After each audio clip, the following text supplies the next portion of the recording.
Noong 2013, noong nagsisimula pa lang ako mag-aaral about personal finance, and isa sa mga pinag-aaralan ko ay yung mga turo ni Brian Tracy. Kaya ito naman yung isi-share ko sa inyo. Una, sabi niya, time management is life management. Time management is self-discipline in action. Ano ba yung ginagawa natin sa oras natin?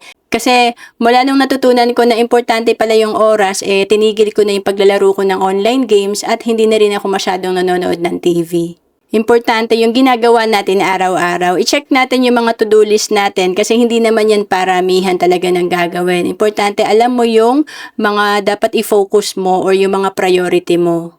Natutunan ko din yung the law of cause and effect. Everything happens for a reason. For every effect, there is a specific cause. For example, kung ikaw ay baon ngayon sa utang, hindi naman yan nangyari kahapon lang.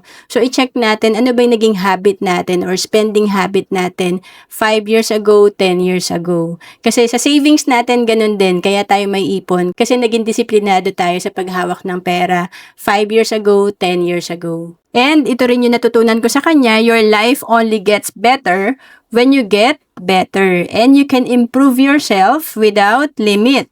Learn something new every day.